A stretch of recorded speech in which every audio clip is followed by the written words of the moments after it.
no podemos vivir con esto puesto. Es una ropa temporal. Y lo mismo pasa con el soldado cuando termina la guerra. Pero mis hermanos, mis hermanas, hay un vestido que todo cristiano debe usar en todo tiempo, sea que esté en su trabajo, sea que esté en el campo de batalla, sea que esté de vacaciones en la playa con su familia.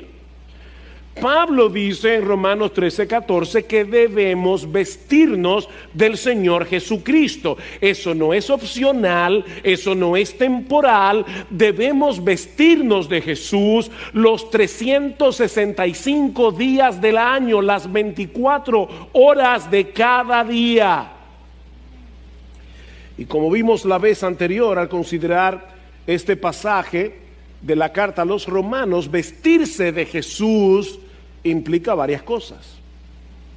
¿Qué significa vestirse de Jesús? Bueno, por un lado, Pablo nos dice en Gálatas capítulo 3, versículo 27, que todos los que fuimos bautizados en Cristo Jesús, de Cristo estamos revestidos. En el momento de nuestra conversión fuimos despojados de la ropa sucia y maloliente de nuestros pecados y fuimos vestidos, fuimos cubiertos, fuimos revestidos de la justicia perfecta de nuestro Señor Jesucristo. Gloria al Señor por eso.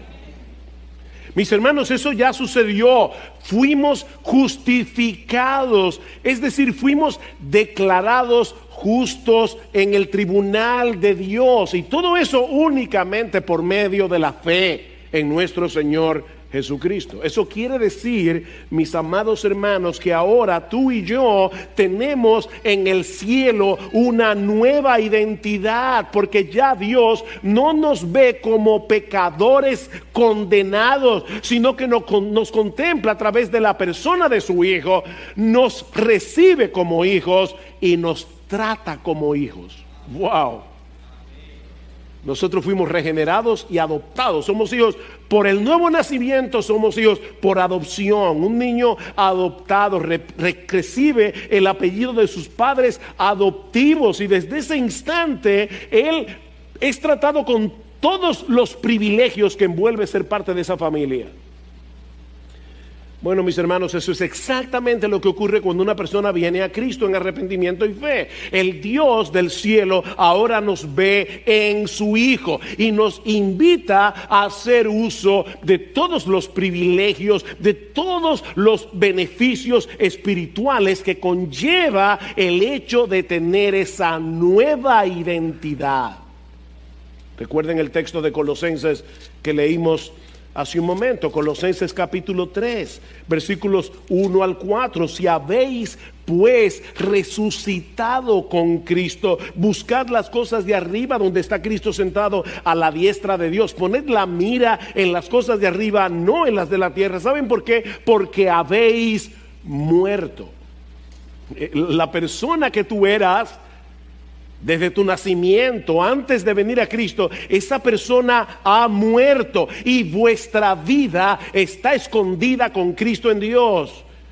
Cuando Cristo, nuestra vida, sea manifestado, entonces vosotros también seréis manifestados con Él en gloria. Cristo es ahora nuestra vida.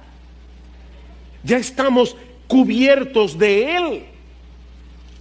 Pero el Nuevo Testamento también nos exhorta a vestirnos de Jesús. O sea, ya fuimos vestidos de Jesús en la justificación. Ahora debemos vestirnos de Jesús en la santificación progresiva. ¿Qué quiere decir eso?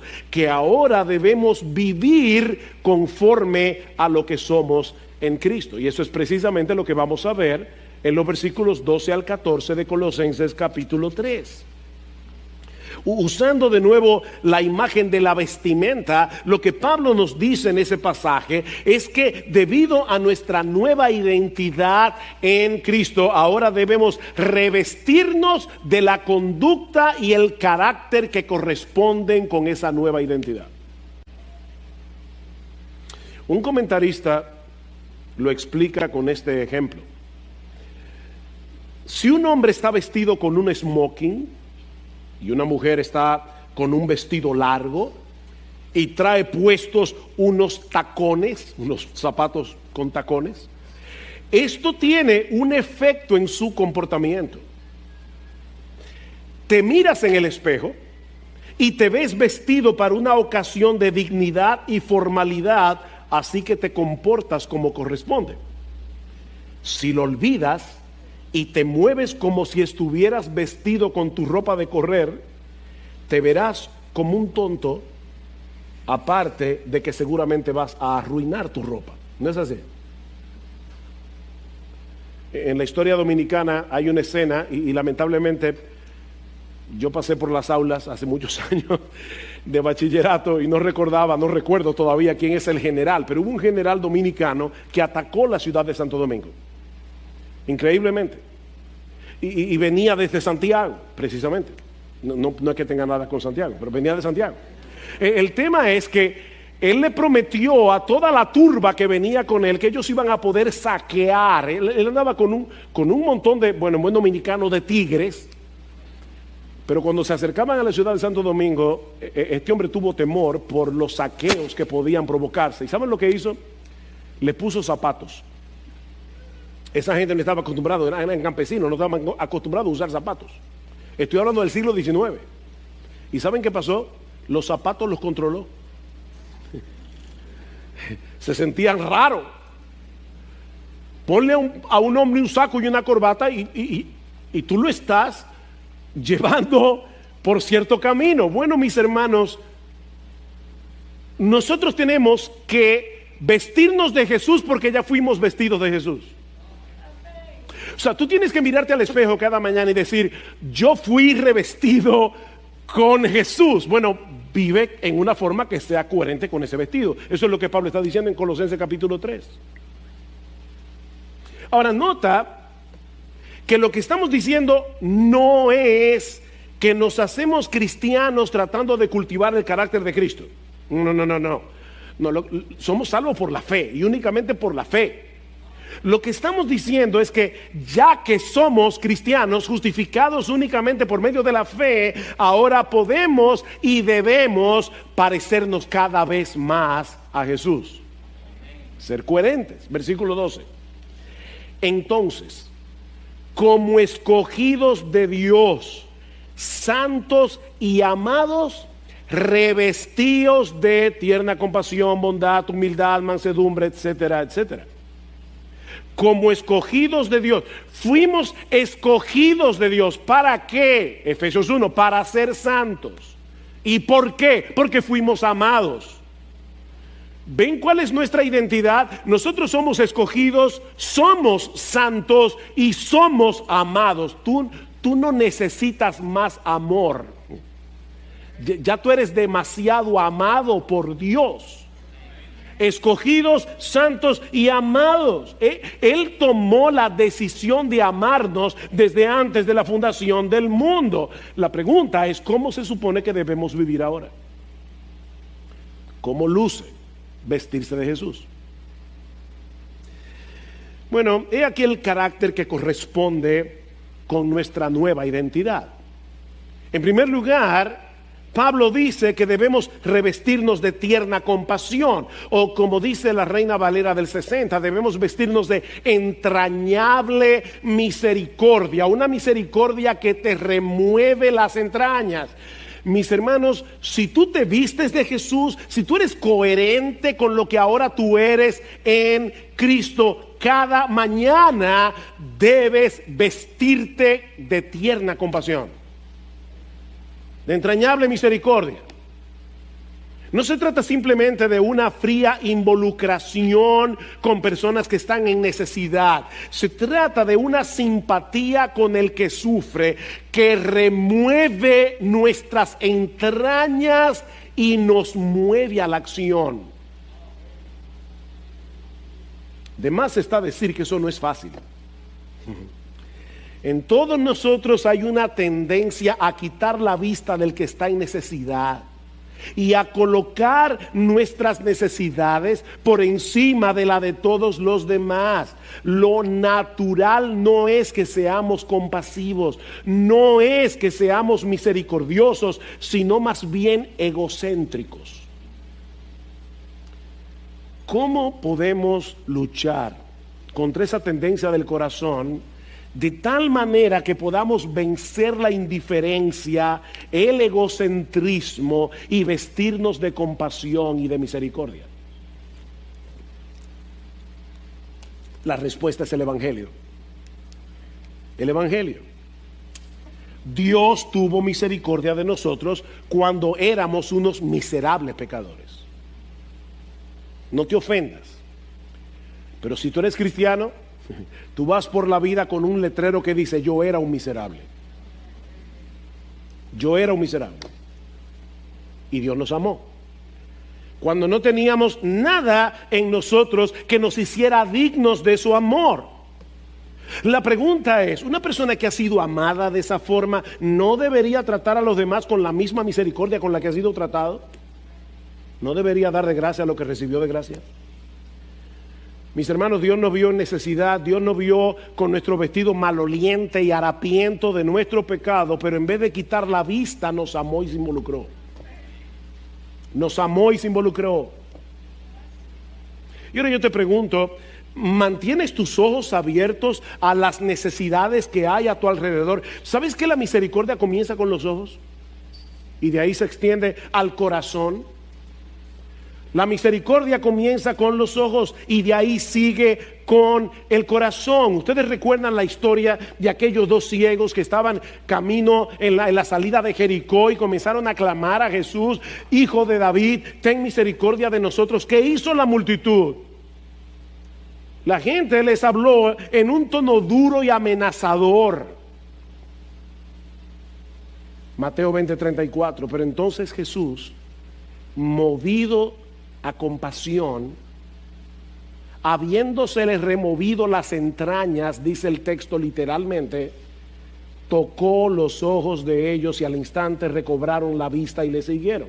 Al Señor se le conmovieron las entrañas cuando vio el estado miserable en que vivían estos dos hombres. De manera que para la multitud estos dos ciegos eran un estorbo a la salida del pueblo, pero Jesús los vio con otros ojos. La misericordia comienza con los ojos.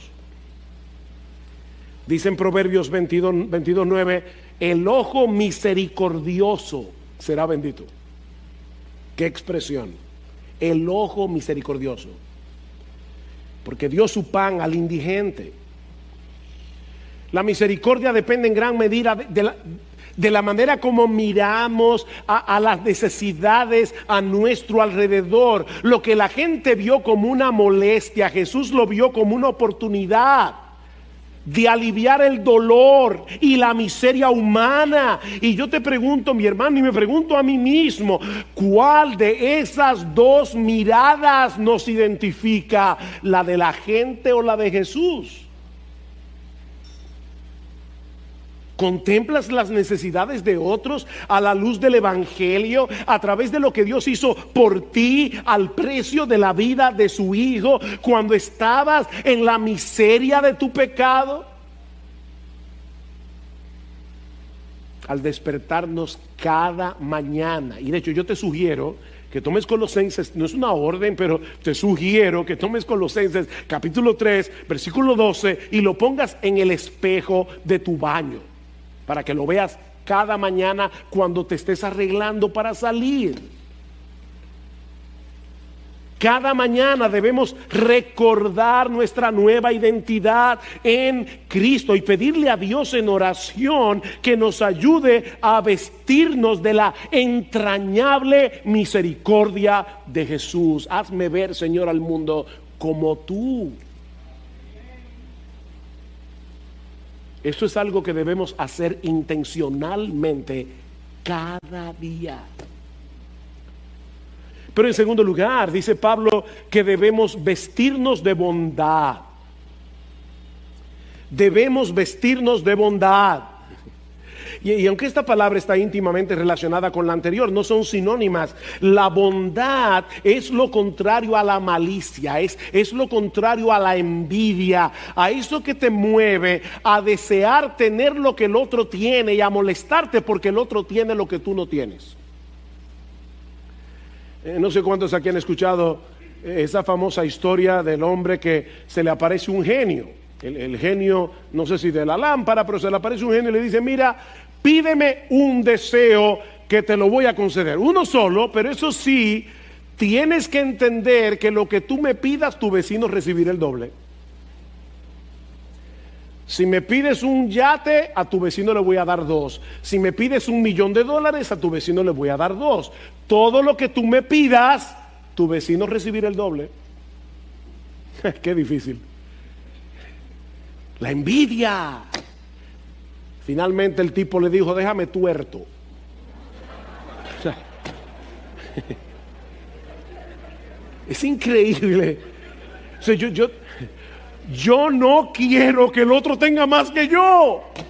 Bueno, la benignidad, la bondad es esa buena disposición del corazón que nos lleva a procurar lo bueno para nuestro prójimo. El hombre bondadoso disfruta viendo el bienestar del otro.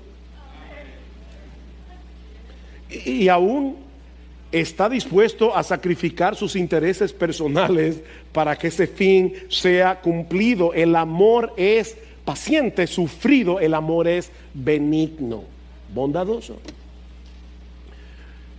¿Y quién es nuestro ejemplo? Jesús. Es vestirse de Jesús. Mis hermanos, en el capítulo 12 de la carta a los Hebreos, dice el autor que por el gozo puesto delante de él, Cristo sufrió la cruz. O sea, el Señor estaba sufriendo, pero había un gozo delante de él. ¿Y cuál era ese gozo? Bueno, en primer lugar, obedecer a su Padre. Mi comida es hacer la voluntad del Padre. Pero en segundo lugar, tu salvación y la mía. Ese era el gozo de Jesús. Saber que su sufrimiento iba a traer como resultado nuestra salvación. Dice en Isaías capítulo 53, estoy leyendo aquí de la Reina Valera: verá el fruto de la aflicción de su alma y quedará satisfecho. ¿Y cuál es el fruto de la aflicción de su alma?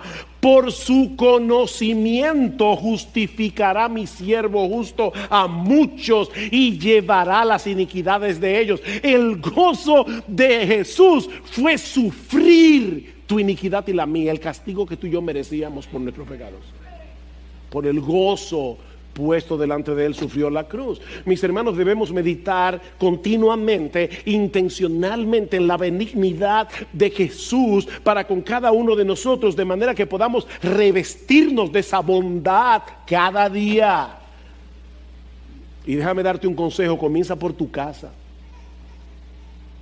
con tu esposa, comienza por ahí, con tu esposo, comienza con tus hijos.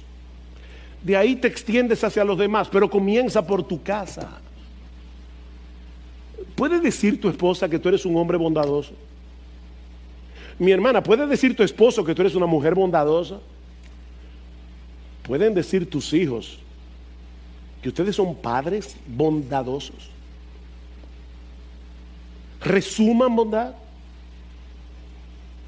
Aún con vuestros enemigos. Si tu enemigo tuviera hambre, dale de comer. Si tuviera sed, dale de beber. Deja la ira a la justicia de Dios. Procura tú hacer el bien. En tercer lugar, debemos vestirnos de humildad. Debemos vestirnos de humildad. La humildad es esa actitud de la mente que nos lleva a vernos tal cual somos, pecadores salvados por la gracia de Dios en Cristo, y a reaccionar en consecuencia. Hemos dicho esto otras veces, pero hay personas que en oración reconocen lo que sea. Señor, tú sabes que yo soy un gusano, pero hay del que me trate como un gusano. Por fin, ¿qué es lo que tú eres? Es verte como lo que tú eres sin la gracia y actúa en consecuencia. La humildad no se trata de pensar que no podemos hacer nada bien. Hay personas que confunden la humildad con decir: yo no sé nada, yo no puedo hacer nada, yo soy un cero a la izquierda. No, Dios te dio dones y tú puedes reconocer que tienes los dones que Dios te dio. Ese no es el problema. La humildad consiste en el hecho de estar consciente de que todo lo que somos y todo lo que seamos capaces de hacer y que sea beneficioso para la expansión del reino de Dios, nos fue dado por Él de pura gracia. Por la gracia de Dios soy lo que soy, dice Pablo en 1 Corintios capítulo 15 versículo 10, y su gracia no ha sido en vano para conmigo. Antes bien, dice Pablo, yo he trabajado más que todos los apóstoles juntos. Ay, qué orgulloso. No, espérate, no soy yo, es la gracia de Dios en mí. Eso es humildad. ¿Qué tú tienes que tú no hayas recibido? Y si lo recibiste, 1 Corintios 4:7, ¿por qué te glorías como si no lo hubieras recibido? Lo contrario a la humildad es el orgullo y el egocentrismo. El hombre orgulloso no solo piensa que es mejor que los demás, sino que también quiere que todo el mundo gire en torno a él. Sus necesidades, sus demandas, sus problemas, sus deseos, eso es lo contrario a ser humilde. Me chocó esta cita de C.S. Lewis, el autor de las Crónicas de Narnia. Él dice que el infierno debe ser representado como un estado en el que todo el mundo está perpetuamente pendiente de su propia dignidad y de su propio enaltecimiento, en el que todos se sienten agraviados y en el que todos viven controlados por la envidia, la presunción y el resentimiento. ¡Wow! Una persona que viva así ya comenzó a sufrir el infierno en la tierra. El orgullo es radicalmente opuesto al carácter de Jesús. Él era el más grande, se humilló hasta lo más bajo. El rey se hizo siervo. ¿Recuerdas el aposento alto? Llegan los discípulos a celebrar la Pascua. Ahí estaba la palangana llena de agua, ahí estaba el paño, pero ninguno de ellos se paró a lavar los pies de los demás. ¿Quién se paró a lavar los sucios pies de los discípulos? El único en esa habitación que merecía ser reverenciado con el rostro puesto en tierra, nuestro glorioso, majestuoso, bendito, hermoso, exaltado Señor y Salvador Jesucristo. Pero fue Él que lavó los pies de los discípulos. Y luego fue a la cruz a morir como un criminal. Ahora déjenme decirles algo, nosotros debemos imitar la humildad de Jesús, pero la humildad de Jesús es radicalmente distinta a la nuestra.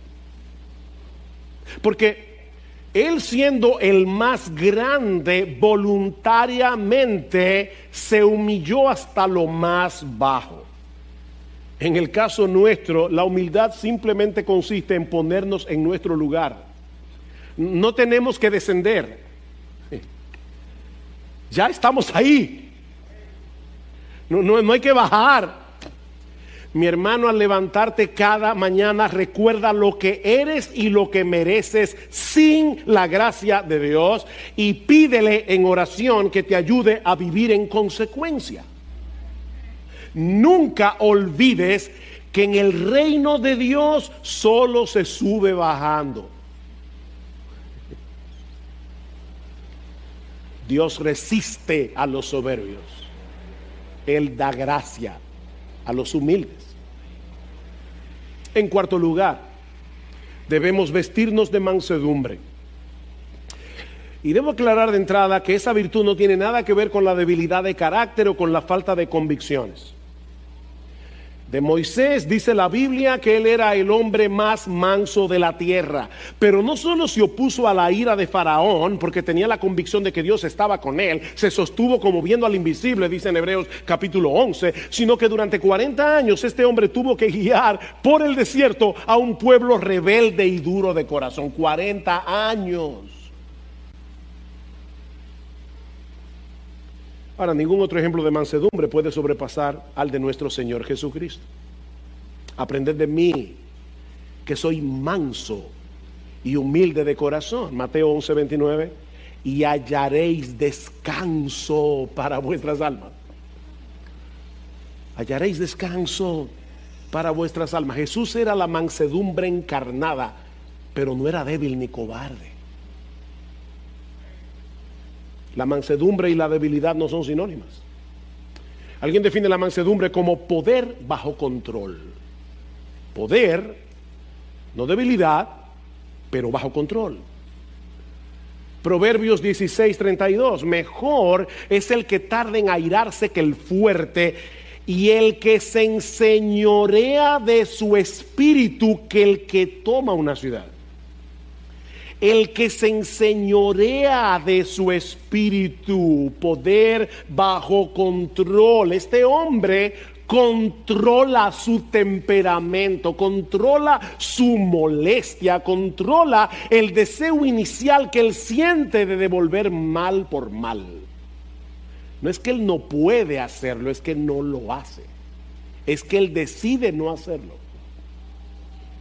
Él tiene moneda para devolver. Usted ve esa gente que no se quedan callados, que todo tiene que devolverlo. Como el hombre que le dice a su esposa, déjame decirte una cosa, tus ladridos me entran por este oído y me salen por el otro. Y ella inmediatamente le dice, claro, porque no tienes nada en la cabeza. Hay gente que son rápidas. O sea, no es que tú eres tonto y no sabes qué decir, es que tú decides callarte la boca. Eso es mansedumbre.